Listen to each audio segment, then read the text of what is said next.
It had been months since I walked out. I didn't say goodbye. I didn't leave a note. I didn't even want to see her one last time.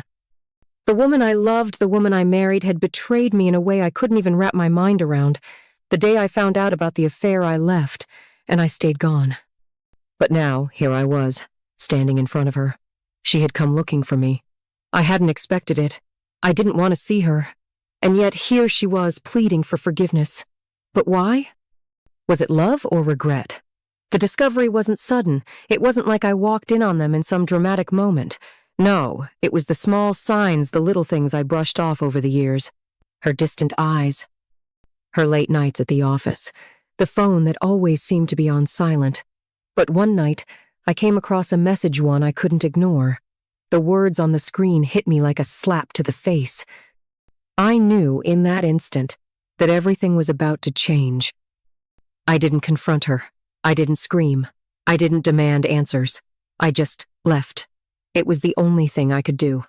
There was no point in speaking, no point in trying to understand her reasons. Because when someone betrays you like that, it's not about understand, it's about accepting that they've chosen something else over you. The days following my departure were a blur. I didn't want to deal with anyone or anything. My friends tried to reach out. My family told me I needed to get out and do something. But I couldn't. The hurt was deep. I didn't want to admit it, but it was suffocating. I moved to a small apartment, far from the life I knew, and tried to rebuild what little sense of peace I had left. I kept to myself, threw myself into work, and avoided all the things that reminded me of her. But the nights were the hardest. That was when the silence was the loudest. Every empty space in my apartment felt like a reflection of the void she had left.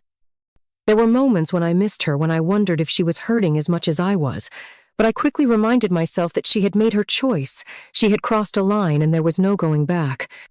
One afternoon, about 6 months later, I received a message. I wasn't expecting it. Her name popped up on my phone and I froze.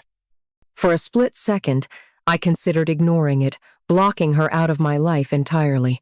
But I didn't. Curiosity won out. The message was simple: we need to talk.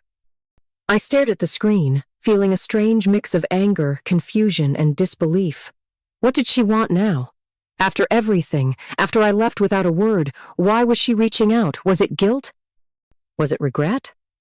I debated for a long time before responding. I wasn't sure if I even wanted to meet her. Part of me wanted to tell her off, to make her feel the weight of her betrayal.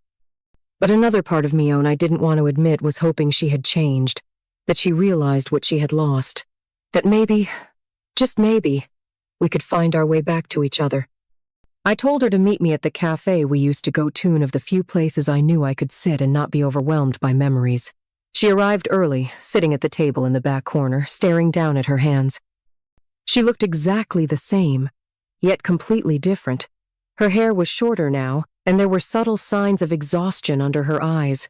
It was like she had aged 5 years in the time we'd been apart. When she saw me, her eyes filled with something grit. Maybe just the weight of everything she had lost. "Thank you for meeting me," she said softly, her voice barely above a whisper. I didn't say anything at first. I just sat there, looking at her. I had spent months wondering what I would say if I ever saw her again. But now, all the words I thought I had were gone. I wanted to shout at her, to demand an explanation, but I couldn't find my voice. She spoke again, this time with a tremble in her voice. "I've missed you. I know what I did was wrong, but I need you to know. I was stupid. I was lost, and I regret everything." I wanted to believe her. I wanted to believe that the woman sitting in front of me, vulnerable and broken, was the same woman I once loved. But the truth was she wasn't. "I never meant for it to happen," she continued, her eyes glistening with unshed tears. "I thought I could handle it, that I could keep both of you in my life. But when I lost you, when you left, I realized just how much you meant to me." I swallowed hard, my heart pounding in my chest. This wasn't the apology I wanted. It wasn't enough. I wanted more than words. I wanted honesty. I wanted the truth. "So, what is this?" I asked, my voice steady but cold.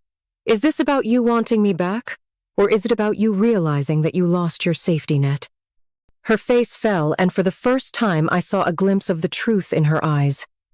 "It's not just that," she said quickly. "I really miss you. I miss everything we had. I've thought about it every single day. I didn't know how to fix what I broke." But there was the unspoken truth. She didn't miss me. She missed the way I made her feel. She missed the security I provided, the life she thought she had with me. But it wasn't love. It was regret. I sat there, staring at her, and the pieces finally clicked into place. It wasn't love that brought her here. It was the fact that her new life hadn't turned out the way she expected. She didn't come back because she realized she couldn't live without me.